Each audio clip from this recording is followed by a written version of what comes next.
Hello and welcome to part 14 of this complete Hearts of Iron 4 tutorial for beginners. Let's carry on. And where we were before, I hope you did save. I forgot to say at the end of last episode, save it, the save game. Hopefully that's kind of redundant now. I think you're up to that part with me. Okay, let's unpause. Let's put the sound on.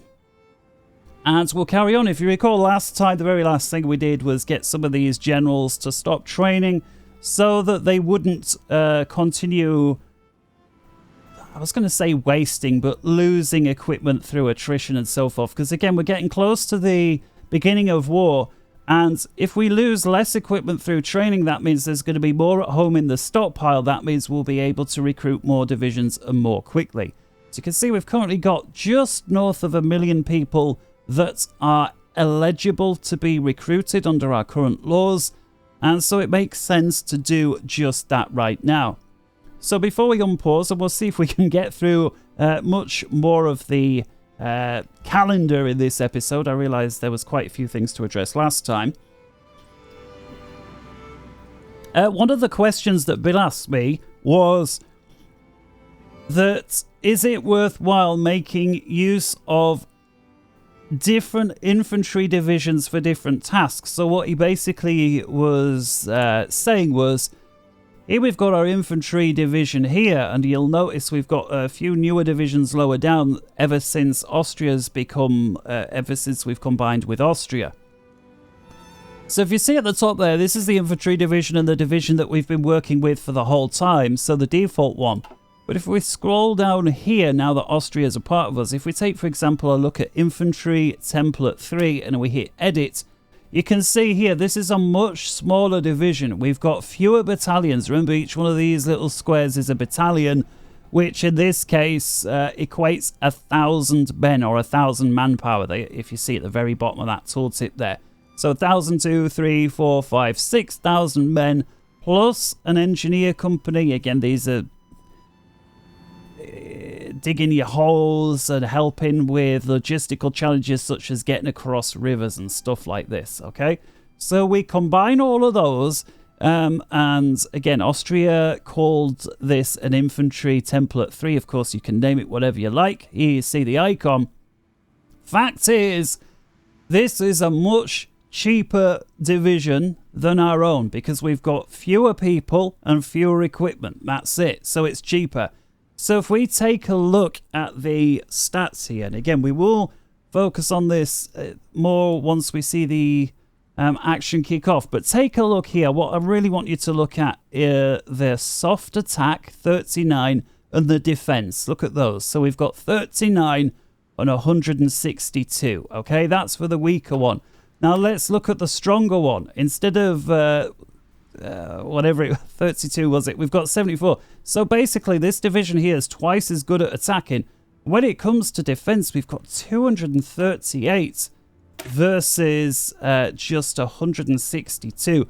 So huge increase across the board by having more people. That makes sense, right? More people, more equipment, that division is going to be better.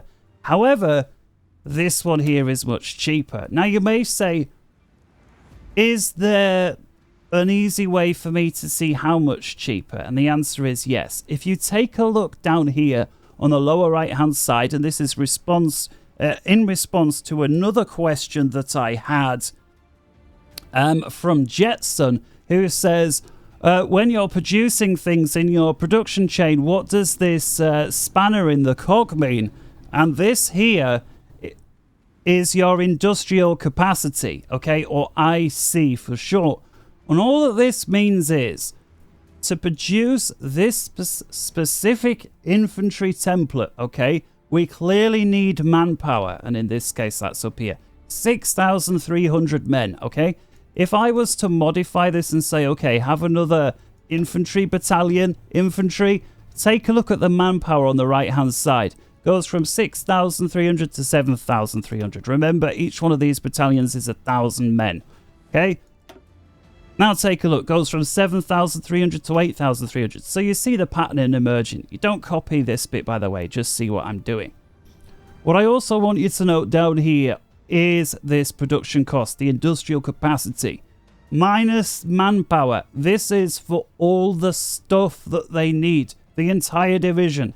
So obviously the more men that we add, they're going to require more rifles, more equipment. So you see the estimated production cost there is increasing. Let me do even more. See how this increases. But this also goes for support companies. So for example, if we say for this division, I want you to have armored reconnaissance company. In other words, tanks. Take a look at what that does to the cost. Jumps from 500 to 700. Now, what about a cavalry detachment? So horses to scout.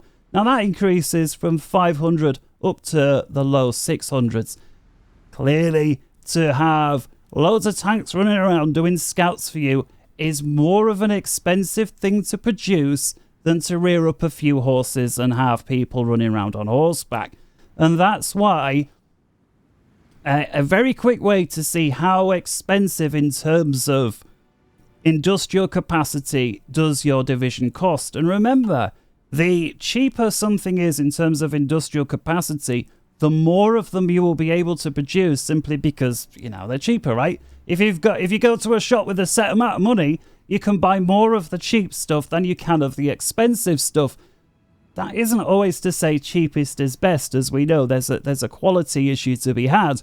But if manpower is no object, and in this game Russia is kind of treated in that regard like manpower is no object, clearly the cheapest may well be the best in that regard. If you don't have that many people to throw away, and I would argue Germany is sort of in that regard, you can't just throw people away by the million.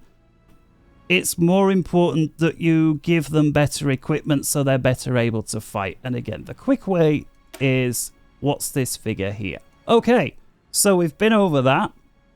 So in regards to the question, would you use such a cheaper division? I would say yes, but not to aggressively go and fight because they're basically going to lose, but perhaps as a rear guard to defend certain key areas. Now, that isn't to say if a stronger enemy attacks, they're going to be able to defend and win for sure. They probably won't, but they will buy us time to enable us to get more reinforcements to where it's needed in a crisis. So yes, definitely make use of cheaper divisions for use of defense, and of course rename them if you wish. I'll tell you what, we'll make use of some now, so let's just go for, let's rename it and call it INF for infantry, and I'm just going to call it defense with a C. There we go, infantry defense, and here we see combat width, something I will touch on in a future episode, and I'll just put infantry defense 12, and the 12 just refers to the combat width. Okay, so I'm going to rename that. Okay, and now we may as well get some of these recruited. So I'm going to press train. Again, where do you want to train them? Location, left click again. Let's go for, and the only reason I'm not choosing Ostmark, at least not now, is because this is going to be the front line versus Poland until we've conducted the attack. So let's come over here. Somewhere like Hanover, that's a good spot to do it. And let's have 2 divisions on the go at any one time, and we'll just leave that running. Now come over to logistics real quick. We see we've got loads of spare trucks, so once again I'm going to train some motorized divisions where just to the north of Brandenburg, I think where we did once before, rather than ad nauseum, just the one time, and we're going to have, let's just say 3 divisions this time. There we go, that's done. Now one thing we've not looked at is this little button here. Doesn't do anything, just shows or hides the menu. That's all it does. So we can hide the menu just to tidy things up a little bit here. Okay. One thing as well I like to do as Germany, once this Anschluss has taken place, remember we were saying that these here are the sort of special forces for the mountain. Same here, but these are what we've just taken on from Austria. Let's compare the two. So this was our special forces template. You can see 6 battalions of mountaineers. That's it. The Austrian division has very similar, but comes with a support company, engineers. In other words, theirs is better than ours. So I see no reason to keep our special forces in the template. Right, let me rephrase. I see no reason to keep our special forces template. We may as well use theirs because theirs is better. Now you may say, oh, well, why not just change ours so it's like theirs by putting an engineer company on? Wouldn't that be the same thing? Yes, it would. Exactly the same, except it's going to cost us 10 experience on the military to make that change. I'd rather use those points for something else. So we're going to just hit reset, cancel that. And to make sure that I always use their division, not ours, you can see the name's different, but the icon's exactly the same. I'm actually going to decommission our template here, which is this icon. All that this button does when you decommission is hide it from this menu. That's all it does. Doesn't delete it. If you wish to see it, press this button here, and you can see all of the old out-of-date divisions, which includes some that have been out-of-dated by Austria before they came to us, and you can see some of those here. So let's uncheck that. Keeps for a tidier menu, and of course every time you come across or the menu's getting too long, just delete or decommission, should I say, some of your old divisions to tidy up the menu. Now you may say, well, what about your existing divisions that were out there, your existing mountaineers that were under you with the old division? We had at least one. I think it may have just been one, but we had at least one division. And the answer is that division will still be out there under the existing template. It won't magically change over. So we're going to find that division now. So if I just go through this view here, and it's one that we've not yet explored. Beneath the time here, we've got Army, Navy, and Air. We're going to click on the Army. This is going to show us all the divisions that we have under our command, full stop. If we take a look on the left side, we can see the icon for the template. And we're going to look for those mountaineers now. So if we scroll down, down. And here's one of them. See this? So let's click on that. And this guy is new. He's with the newer template. And we know so because if we take a look at the icon here, it's just the regular mountain special forces. There's nothing funny about it. And you may say, well, what should there be? And let's come back here so we'll find what there should be. So we're going to continue scrolling down. We already know that the division is not at home training. It's somewhere on the front line. So let's keep scrolling down until we find a new army name. And here we see it. Take a look at this. It's right there. See, we've got that same mountain symbol, but importantly, we've got this little yellow arrow pointing up. That means this division has been upgraded or it's been decommissioned. Basically, although these people can still fight, that they're part of an outdated division. So what I'm going to do is select on this division here, and that takes us straight to the army that's got it. In this case, it's army number 4, which I believe was this guy here. We're going to take this division, just the one, and we can change it here. So we've got this option here. If we click this, we can swap this group of guys to turn into any division that we like. Now you may say, what, you can turn mountaineers into a Panzer division? That sounds great. Yes, you can. But remember, it doesn't magically materialize the equipment. You need to supply the equipment from home. And the more unlike the task that they were doing before, the worse the training is going to be. So, for example, these guys are a level 3. Yeah, they're good to go at mountaineers. So if we change them over to be Panzer guys, that's probably the biggest day and night change between professions that you could have in the military. Their training is going to drop down to almost 0. So it actually makes sense to try and keep things as similar as before. Now remember, here's our new division. It's got that weird Austrian sort of name. Not even going to try and pronounce it. But you can see the icon there is, you know, the mountaineers. So let's select that. Just before we hit OK, we get a review. This is going to require an extra 300 men for the support company and the extra equipment there. Okay. Get a drink of water. So the change has now been made, but don't forget, although this is a level 3, once we unpause, because we've made that change, once those new men and those new pieces of equipment arrive, those particular people are not going to know what to do, even though everybody else in the division does. And so you'll see the experience will actually drop a little bit. So let's unpause. We'll watch that happen together. The Anschluss. So this is, I guess, the international news of what we've just done. Right, pause. I'm just going to pause it right now. Take a look at this red graph. We've been over this before. The equipment supplied, and you can see, is no longer 100%.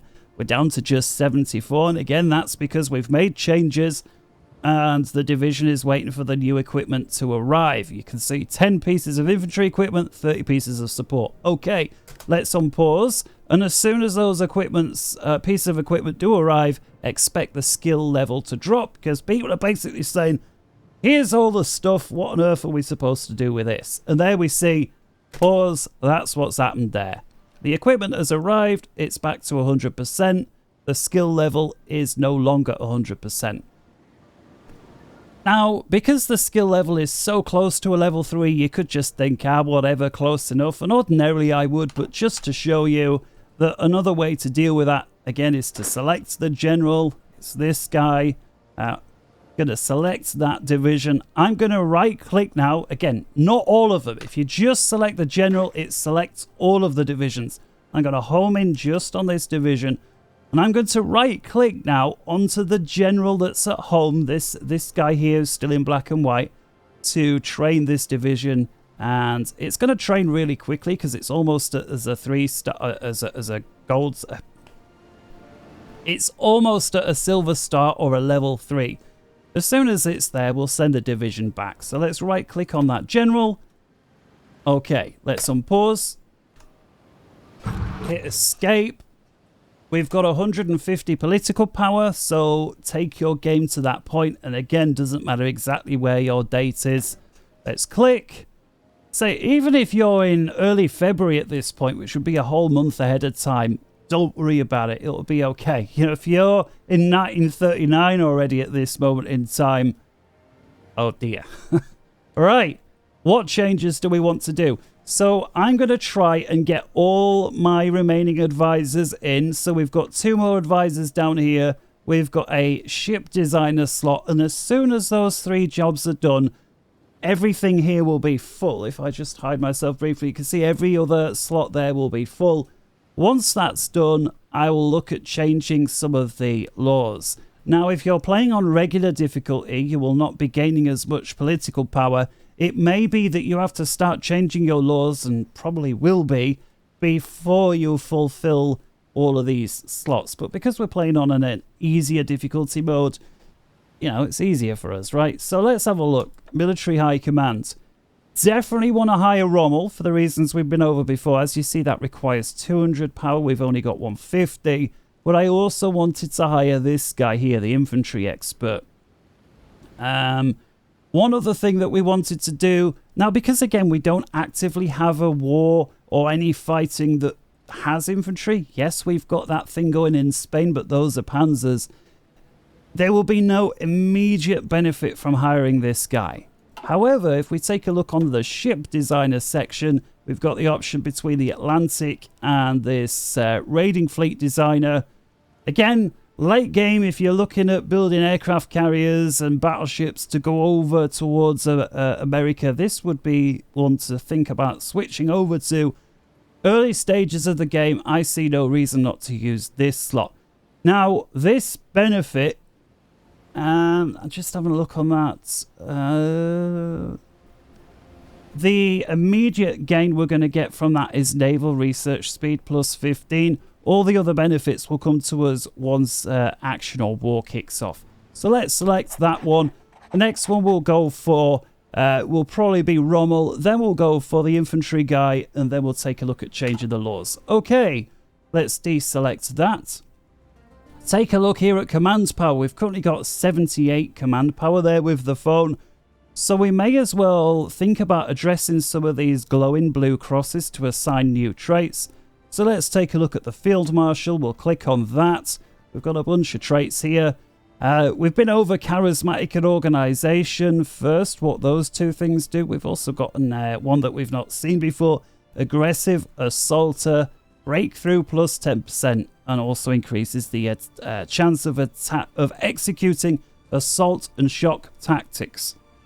So breakthrough plus 10%. And I will go over what some of these mean in more detail once we actually kick off with Poland and we can see the difference it makes.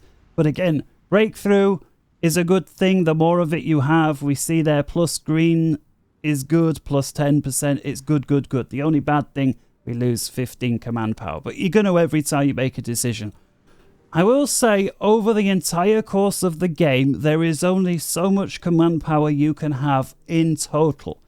So it is not worthwhile assigning a trait just because you can to a general that you're probably not even going to use, because you will literally be wasting your total amount of command power. If you hover over the command power here, you see our current maximum is 120, so we can save up to 120. After that, it will waste. But again, there is an absolute maximum over the entire course of the game. You will run into that once you get around 1943, 1944. You will start to see your command power no longer increases the way it was. Let's go ahead and get the aggressive assault option then. Okay. Hit escape. We've also got Heinz Guderian here. He has got one. Scroll down. Guerrilla fighter. Again, for the reasons we've been over, does not apply. Okay. All right, let's unpause. We'll switch it up to level 3. We'll just yellow Rither Brown. Okay, it's a human tragedy. Okay. Switch over to F2. Let's see how our training, if any, is going. Let's pause so things don't get carried away. Take a look at this with our sub guy. Everybody there is in silver. Now, this is a perfect example of damage undertaken. Look at the first sub there. It's just been detached to be repaired. Look how heavily damaged it is. 10%. 90% damage. That we basically almost lost a submarine there in training. So it's very worthwhile now, because all of these are silver. Let's cancel the training. We've got his next flotilla that's already got 8 subs there. So we'll start that flotilla training. Let's hit escape. That's Navy sorted with. I do want my surface flotilla to be trained as well. The problem is, surface ships, especially capital ships, use so much fuel when they're either training or out on patrol. Unless you've got loads of fuel, we've got to be so careful when training those. You'll literally see years worth of fuel suddenly dwindle down to less than a month. Like, it's terrible. So there is that. Let's press F3 to come over to the air capital, and we've got 75 torpedo bombers. So I'm not going to start their training until we see we've got 100, because again, once we train, we're going to lose some of them due to accidents, and you may as well start with a full deck. We do, however, have the option to add new air wings, so let's have a look over here. And this is a good example to see that different aircraft types will combine, providing they do the same role. So see here, we've got 2 classes of interwar fighter, and the reason is this HE51 or Heinkel 51, I believe it was, is ours. We've seen this throughout, but this one here seems new. This is the aircraft that Austria were operating with. So, although neither of them have 100, we can clearly see if we were to combine the two, there would be 100. That's exactly what's going to happen if we recruit one, because they do the same role. And just to prove the point, I'm actually going to recruit the smaller one, 42. You see there, there's only 42. Okay. And here you can see, if I select it now on the lower rung here at Brandenburg, there are 42 out of 100 aircraft in total. Let's unpause. We'll wait for them to deploy.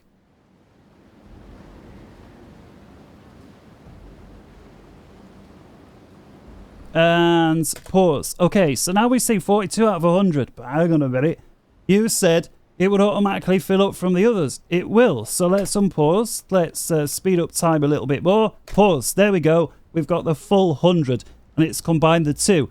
The only reason the icon has changed from the aircraft we selected to the other one is because to have 42 of the old aircraft means we would probably have 58 of our aircraft, and because there's more of our aircraft just than the other, the icon changes to reflect that. Either way, we've got 100 aircraft in standing by now, so we will start their training. And if I was to press this button to hire a new air wing, you can see this was almost at 100 before. What was it, 80 or whatever it was? You can see now it's dropped down to 36 because, of course, the remainder were recruited to fulfill the existing air wing. Okay, as and when new fighter aircraft are going to be produced, as I've said before, the older aircraft will continue to fill up in this reserve. We've been over that before. Okay, let's hit escape. Let's hit escape again, unpause.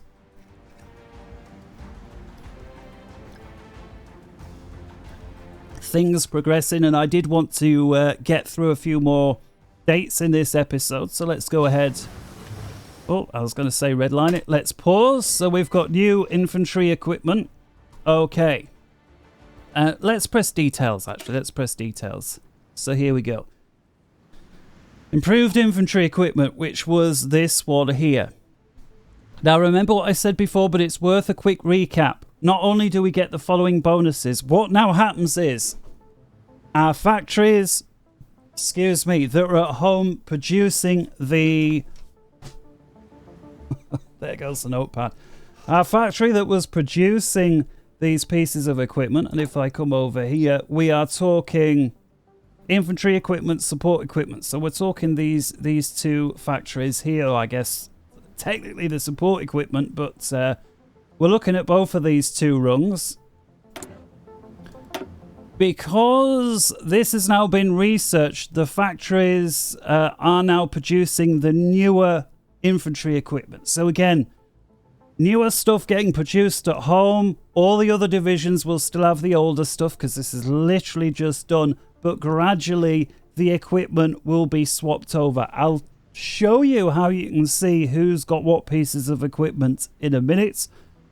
The only reason I'm mentioning this is, again, as a recap to say, the sooner you can start producing the newer equipment, the sooner your divisions are going to be equipped with that newer equipment. Makes sense, and again, brings the following advantages to the table.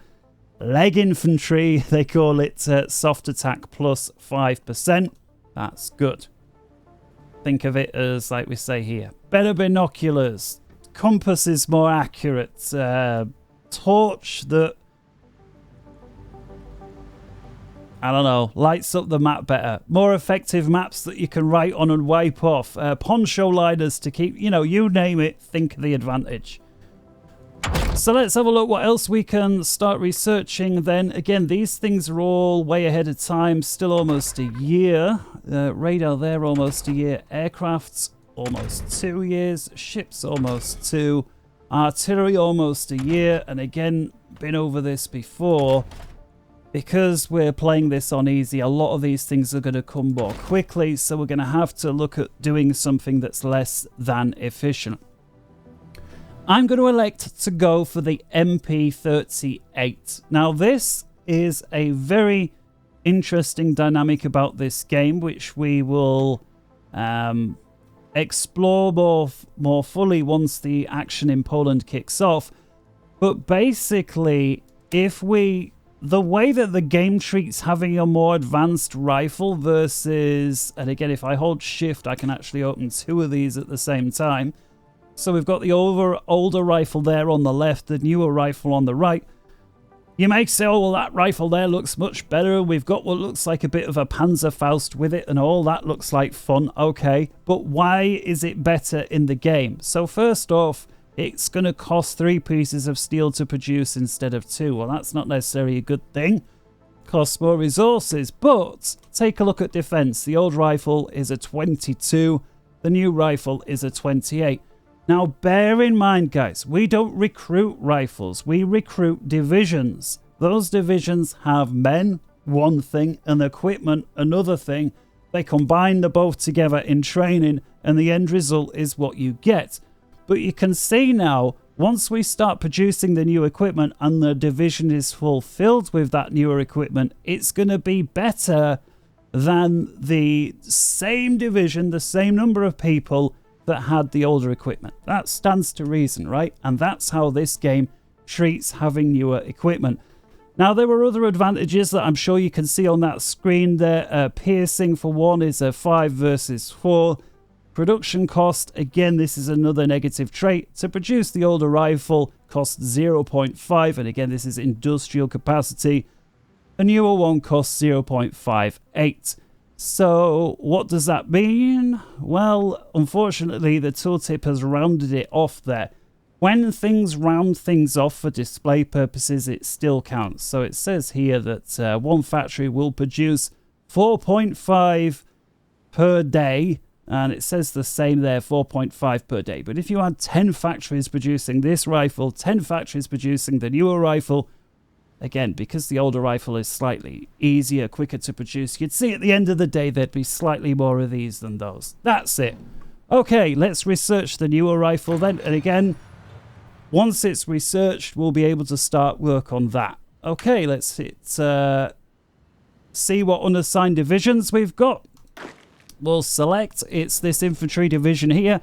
And remember what we said, as soon as now we get new divisions, we're going to just assign them to this training army that surrounds Berlin. We just right click on this guy's portrait. Jobs are good and that's it. Let's unpause. Let's have a quick look on resources. Somewhat short on steel, now somewhat more short on steel. And here is why. That I'm really glad I caught that, guys. See here, we got research finished. We've got this new level 2 piece of support equipment, I believe, for the industry, for the infantry. Okay, I guarantee you, as we saw that steel jump from a -2 or -3 to a -10, I guarantee you that new support equipment is slightly more expensive to produce, and because of that, it requires more steel. Great. Okay. All I'm going to do is look for a new piece of... I'll tell you what, let's leave this one and I'll show you why. Okay, for the purposes of demonstration. For the reasons of science, right? For scientific purposes. So let's unpause. We'll ramp up the speed to red line. And we'll pause now. Take a look at this green bar. And remember, I've said you can save up to 30 days of research. So far, we've got 13 days saved. So none of that research has gone to waste. If we start to a piece of research, whatever it happens to be, on this one here, it's basically going to dump 13 days of research straight into that new line without wasting a second. Okay, the only time it wastes is once we actually fill this bar to 13 days. Okay, let's pause it right there. Let's hit escape. We've got various things here on the 12th of February. We've got new divisions. And again, I'm going to shift left click to select them all. And in this case, it's 2. I'm going to right click onto that general who has finally gotten himself onto the scene. Remember, we were saying that this modified special forces here with the mountains would be quick. Well, look at that. It's done. So what we'll do, we'll select the division and we'll send it back to whence it came, which was this guy here, the guy on the border there with France. So we'll right click. Okay, there we go. I'm going to hit escape.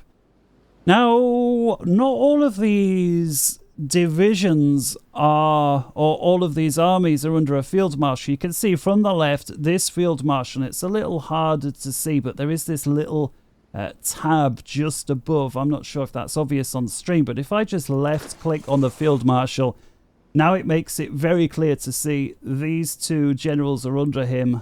These here are not. So if I hit escape, same over here. In this case, this field marshal has 3 generals under him, and 1 field marshal can effectively command up to 5. You can see that's here, which means the 3 generals on the end there do not currently have a field marshal assigned to them. So what I'll do, this guy here, who again is on the border there with France, I'm actually going to assign him a new Field Marshal. So we'll right-click on the empty portrait. Where there's the gap there, we'll left-click to assign, and we'll scroll to the top, seeing as we've now got this new Field Marshal that's available to us. Now again, even though this army is not going to be advancing, we're just going to hold the line there. By having him underneath this Field Marshal, they're going to be 7.5% better at defense. Remember, these bonuses stack. This Field Marshal also has a few other traits, so reconnaissance plus 25. He is slightly better on the mountains by a bunch. He is better at offensive stuff, and he's also good at improvisation. So I would say, in an ideal world, this would be the Field Marshal I would give to armies that are thinking about attack, and absolutely I will be thinking about that. I recall here Walter Morl is better at defense, but you know what? The numbers are very close, so for now let's just assign this guy here. Okay. Now you see this guy here, his green bar is awfully low. It's more red than green. I do expect that green bar to get a little higher once the Mountaineers or the Special Forces get back into position. But if the green bar is still very low, I will think about assigning 2 new divisions to him. Again, just so that he doesn't need to have an overwhelming green bar, because I'm not going to be asking him to attack, but it needs to be enough that the enemy doesn't think about attacking me, because France will attack you if you have a weak front line. No two ways about it. Deselect. Okay, another quick look at the research tab, and again for demonstration purposes only, you can follow along. And oh, I just missed that little icon up there then. There was an icon up there. If you just wind the video back by about 10 seconds, you'll see it.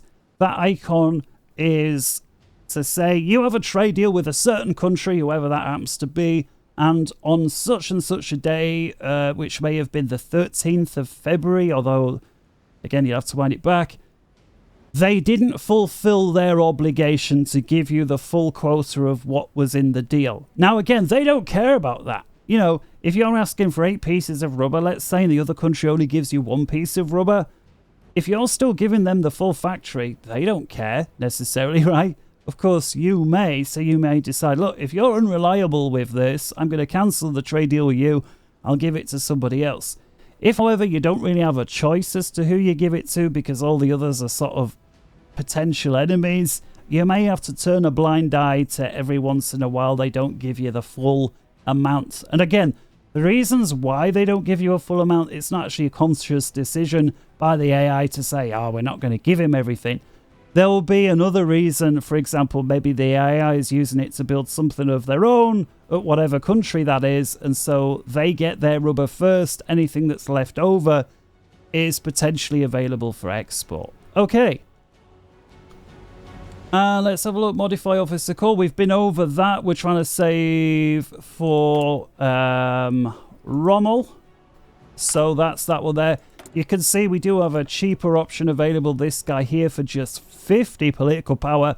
Victor Schutzer, who's going to increase our ability to detect enemy subs by 10%. Again, that's a very, let's just say, a crappy thing to have versus, say, all your infantry is 10% better at attacking, and that's why to hire this general is obviously more expensive than this general. Okay. Speed through time. Pause. Yet more divisions unassigned. Shift, left click, 1 infantry, right click onto that general, escape. Okay, one thing that I don't think we've done yet is have a look over in Spain. So again, make sure you've deselected. If you've got anything on the left-hand side of the screen, press escape. If you go too far, you just get this menu, that's fine. Come over to the Spanish volunteers, and where are Panzers? They're all here. Now, although there's a front line, there doesn't appear to be an order per se to attack. So with the front line drawn, I'm going to press X, and I'm just going to draw to the other end of wherever the line happens to be. So on my game, Spain looks like that's the other end of my line. If your line is north to south, by all means head towards Valencia or wherever it happens to be. Can also see there is a few shenanigans over here near Barcelona. We're just going to ignore that for now. Okay. Rommel's also got a flashing blue cross. Let's see if we can assign him anything new. Again, it's just the guerrilla. The guerrilla, although we do know, if we take a look up here, he is working towards this trait. Actually, 813 points out of 1,000, at least on my game. Yours, maybe more, maybe less, but obviously that's a good trait to work towards. Also, take a look at some of the experience levels here. This guy is a full-on level 5. Again, it doesn't go any higher than level 5, but look at that. He's a full experience level 5. This one's full-on level 5, and he's almost at 100%. The advantage here of 100% versus this one here, 70%, doesn't make them any more effective in combat, but does mean if they both take a few losses, this one's obviously got a little bit more wiggle room before it degrades to a level 4. Speaking of which, this division here is a level 4. If you recall 2 or 3 episodes ago, this was the division that was incredibly short on equipment. You can see they currently have 100%. In fact, I'm so confident that these divisions are okay. With Rommel selected, I'm going to go ahead and go from careful back to balanced manner.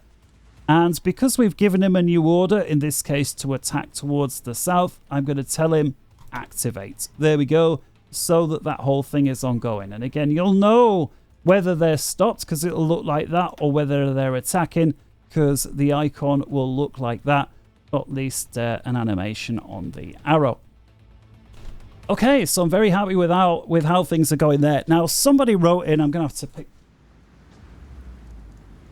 the notepad up. Somebody says, oh, and it would have lost the page, which was a great comment, and it was a comment I was dreading that somebody would ask, but of course, I guess I'm going to have to deal with it. I just felt it was a little bit too much of a weird, not too much of a weird, but would have made things too complicated early on. And that was the aircraft that are assisting Rommel. There were a couple of people that have picked up on it so far, and basically saying, so if we come over to the F3, what's happened to the aircraft that were assisting Rommel? And if you recall, if we come over to Rommel, so let's just select him here.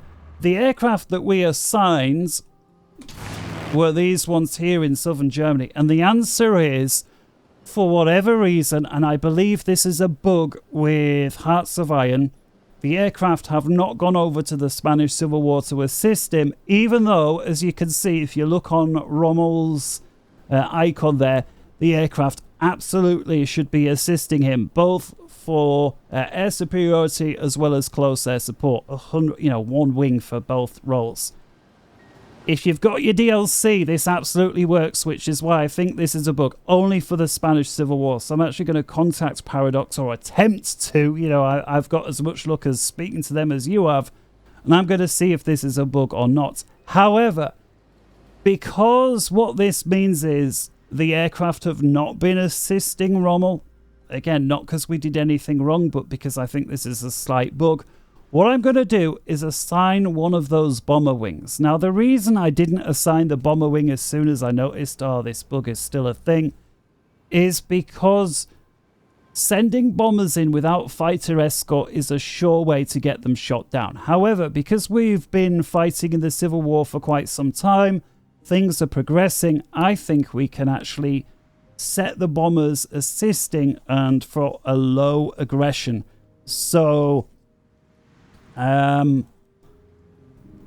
thank you very much. And again, that was a comment there from Jetson, and well observed if you saw that as well. So what we'll do is the aircraft that are supposedly assisting Rommel that aren't, we're going to tell them to stop. And again, with the aircraft selected, F3 menu for the aircraft, select the airbase, it's these guys, we're going to press H. Now take a look at the aircraft there that are currently supposedly assisting Rommel. We press H, and of course, no longer are they assisting Rommel. That's fine, because they weren't anyway, right?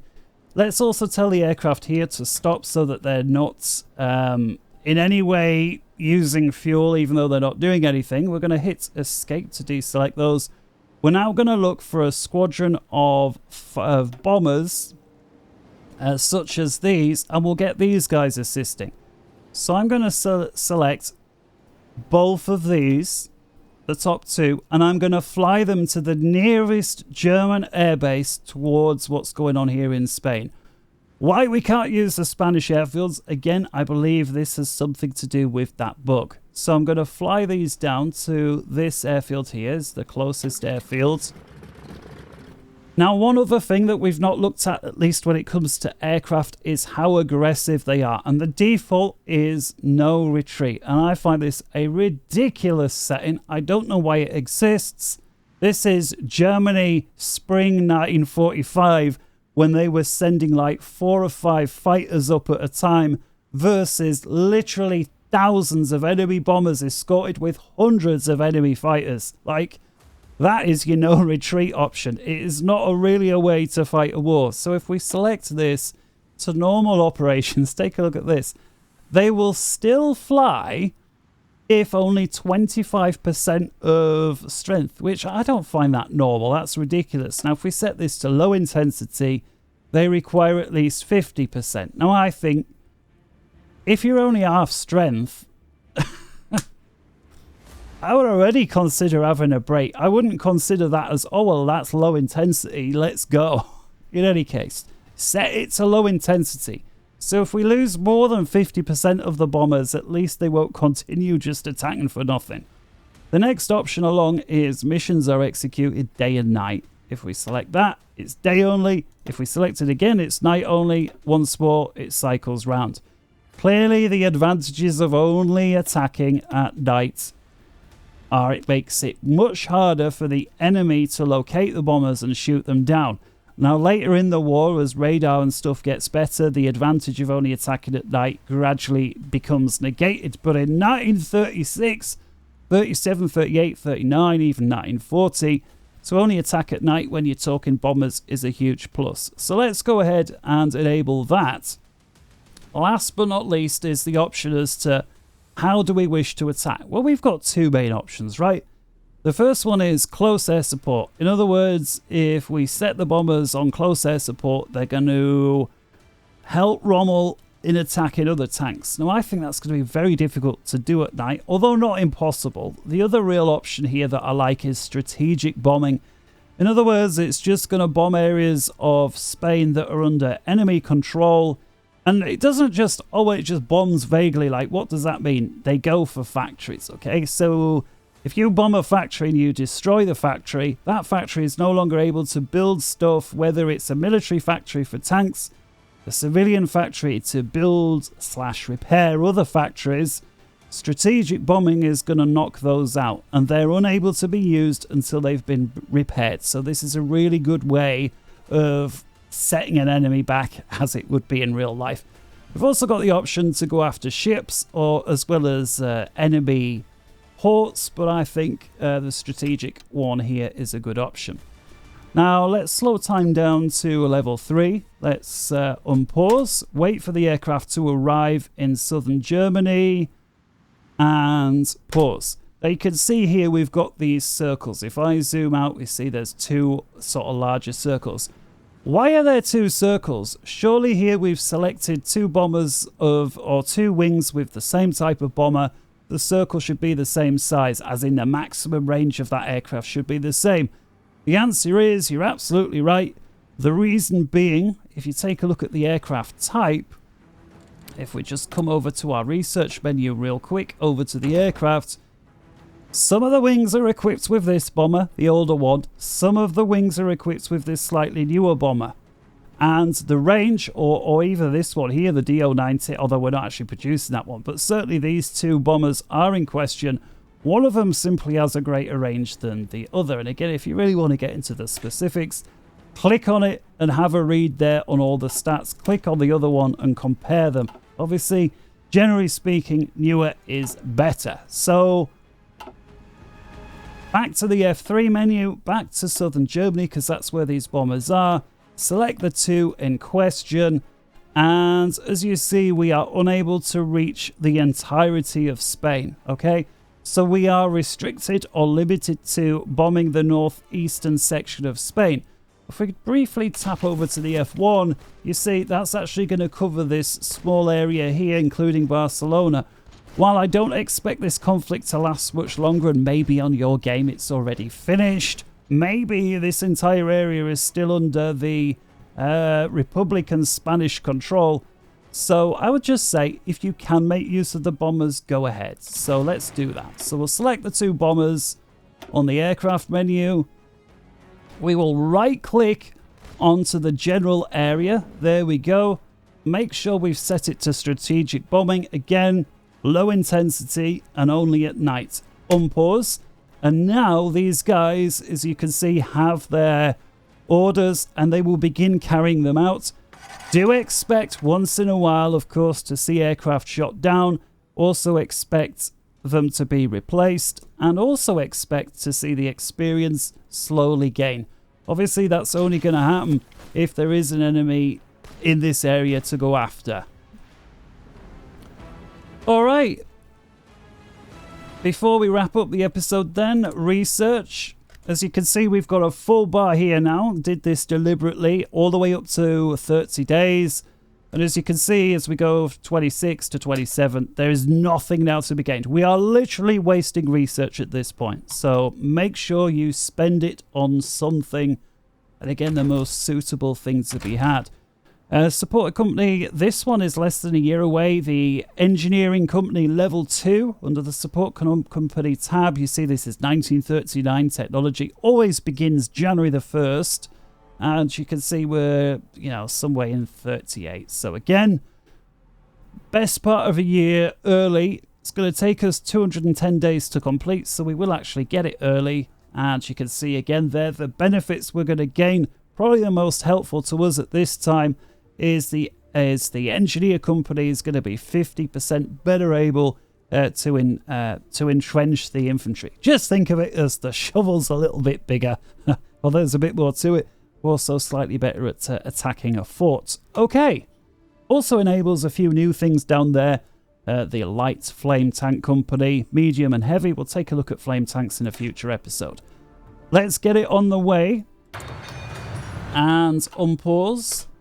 Just have a quick look at resources. Yeah, we're pretty short on steel. So much so I'm actually thinking about, you know what, Japan? I realized I said, maybe even what would be better now is Italy. We already know we're going to get Italy on side very soon. So, and Italy, if we follow the official historical narrative, does very well for a little bit in World War II. Starts to bite off a little more than it can chew, just kind of like Germany did with Russia, and from that point on seals its own fate. So if we ask Italy again for this trade deal, gives Italy the use of an extra factory, they're going to be able to set more stuff up more quickly. And again, this will benefit Italy in the long run, and because Italy's on our side, it's going to benefit us too, yeah? What's good for my friends is good for me. So let's go ahead. Send and unpause. That helps plug a little bit of the gap there with the steel. All right, fuel-wise, not looking good. We can, of course, trade for fuel, but best would be to fulfill our construction things. Okay, let's pause. 3rd of March. More research. What we've just completed was the computing machine, so all of the research is going to be somewhat quicker now. We also have the options here for encryption and decryption. Now, one of the DLCs, La Resistance, I think, allows you to do stuff to do with spies. Absence of spies, which is one of the DLCs I have to admit I probably make use of the least of. But you don't want your enemy, ideally, to be able to see everything that you're doing. So if you encrypt stuff or research encryption, what that does is it makes it harder for the enemy, in this case the AI, to be able to see exactly what you're up to, or at least have a vague idea. You know, sometimes when we look around the map, for example, here we can see, okay, we've got these Polish divisions here. Now, granted, the majority of that is because we've got scouts on the front line. But if we right click onto Poland, again, make sure nothing's selected, we get various pieces of information such as stability, war support. If we come over to details, we've got all of the following information. They have somewhere between 26 and 69 divisions, okay? They've got somewhere between 17 and 21 military factories. You know, there's a lot of information there to be had. And so when it comes to research this kind of stuff, it helps or hinders that sort of information. So to research encryption makes it harder for the enemy to see exactly all the things that we've got going, not least divisions, where they are, and all of that sort of stuff. So not necessarily a bad thing to go for. Aircraft, all of this stuff was still ahead of time. I'll tell you what, let's just get it done. Bang, just so that we make use of that. Okay, let's unpause. And speed up time. We're well into March now, 38, and I think that it could well be the very next episode that we get ready for war with Poland. I think we're that far in. Take a look at this. 3 civilian factories. We've got 4 different bands on the go, or 4 different states all being constructed at the same time. We've got a few factories spare, which will be our 5th band. Let's look at producing even more.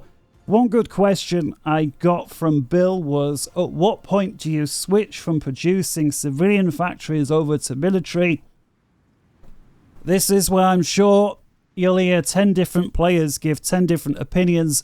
My opinion is it's a gradual transition. The reason is that civilian factories clearly are needed to build anything. So first thought, you may think, oh, well, you just build loads of civilian factories up to a certain day, and then on that day switch over to building nothing but military factories. Now, that would be the way to play if you wanted as many factories as is absolutely possible by a certain date. The problem playing like that is, if you recall, when we start producing stuff, we've got this graph here from the military factories. When we start producing stuff, should I say, with military factories, we get this efficiency graph here.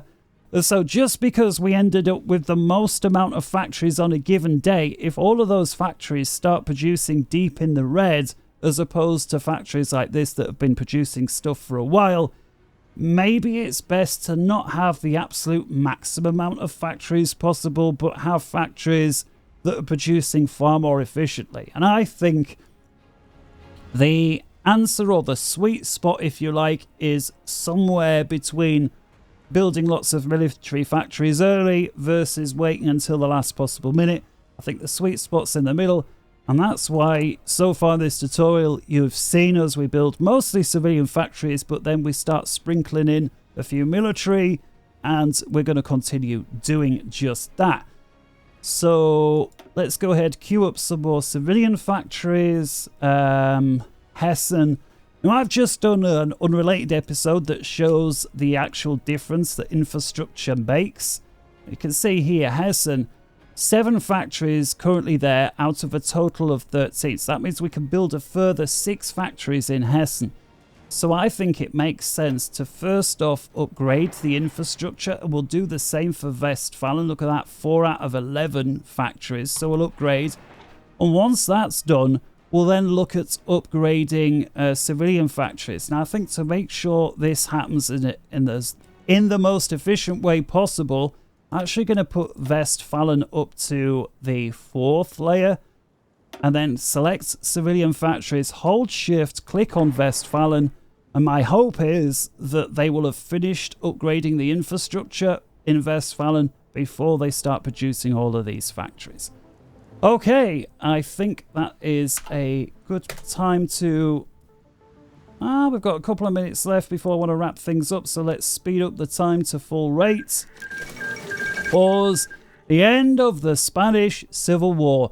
With the surrender of the last Republican stronghold, the Spanish Civil Wars come to an end. In other words, all of that grinding we've been doing over there with Rommel and those Panzer divisions are now going to be on the way back. Interesting. Okay. So Republican Spain was annexed, and there you see the equipment seized. Now, that's not to do with us. That's those 2 warring nations. So if we take a look now at Spain, we see nationalist Spain there, or the darker of the 2 colours, controlling the whole land. Also, look at the very top. We've got that icon again as our volunteer forces are being sent back to us. We're unable to make any use of those forces while they're being transferred. So, although it seems a little bit weird, we could not even say, oh, don't send them back. We now want them somewhere else. We're unable to do that. We just basically got to lump it until they return it. And it's only going to take a few days. Or in this case, best part of 2 weeks again. Okay. Good news. Let's see if we can get those back. All right, national focus completed. Romania, align Romania. Okay, so making sure nothing's selected. Let's right select Romania. As you can see, Romanian opinion of us, Germany, it's actually slid down even worse to -21. So it's just as well that we're trying to align them now. And remember, the process is a gradual thing that works for about 2 years' time. So with that on the boil, let's go ahead and get Hungary aligned as well. Okay. And once these have completed and they're both aligned enough to get them on side, we will do just that. And once that's done, we can integrate the war economies, which is basically all of us are going to be able to produce more military stuff more quickly, which is a really good thing, especially when they're on our side. Right, let's unpause.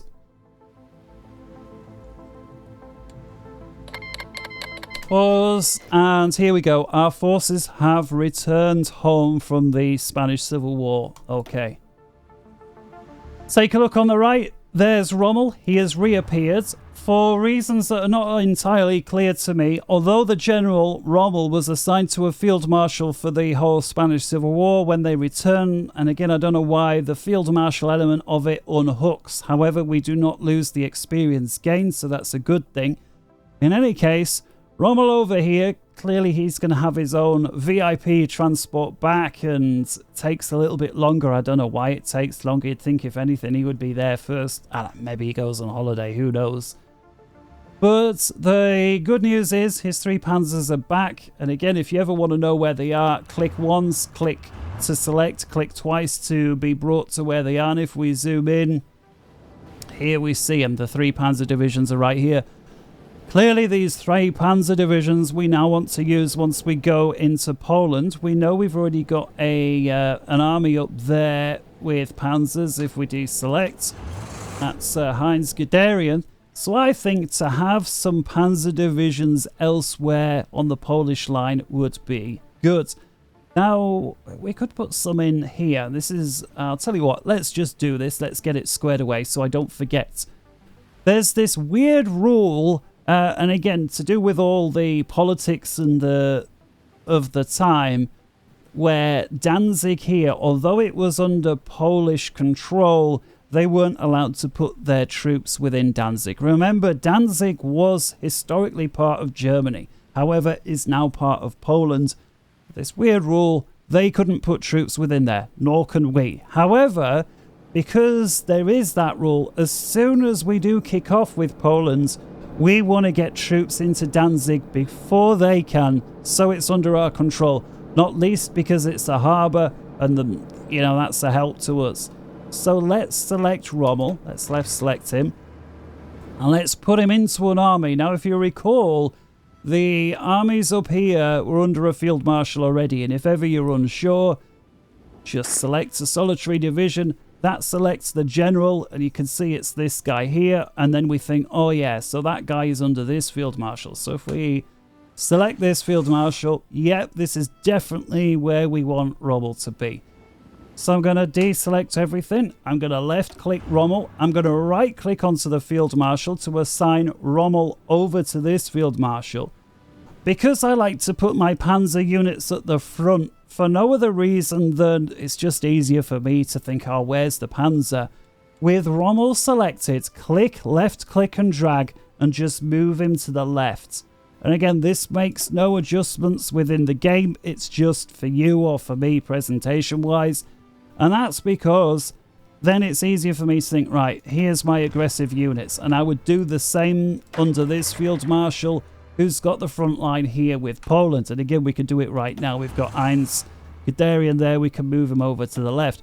When you've got a huge engagements with loads of divisions, you may also find it helpful to arrange them in a north to south sort of alignment or whatever works for you. Okay, with Rommel there, he's now under the Field Marshal. I just need to position Rommel's 3 Panzers where I want. And again, we want them right on the border here, so as soon as things kick off, we can get them straight into Danzig. So with Rommel selected, press Z, and remember, right-click, drag to draw a partial front line, and we're going to do that here. So come to the very coastline, right-click, and drag. That there is the shortest front line I can draw, and that's already long enough for me. There we go. See the colour there is this cyan colour. That may conflict with the tanks over there, so I'm going to just change Rommel's colour. Let's go for this pinkish colour. There we go. That's one that's not yet been used. Boom. Rommel's in position. Great. Let's escape from that. Let's have a little look at the divisions over here that we're training. You can see he's almost gotten to Silver Star. And remember this said here, we see that icon. The army will be exercising until it's fully trained. Let's see if that holds true. See here, it's almost full. Let's unpause. Now it's full. By sheer coincidence, it was just a second or so later. But indeed, you can see his training has stopped. So all of that there is good. This is going to be a perfect place to stop the end of the episode. Number 14. Remember to save your game, episode 14. And I will see you back here for episode 15 in just a bit. Until then, take care. Bye-bye.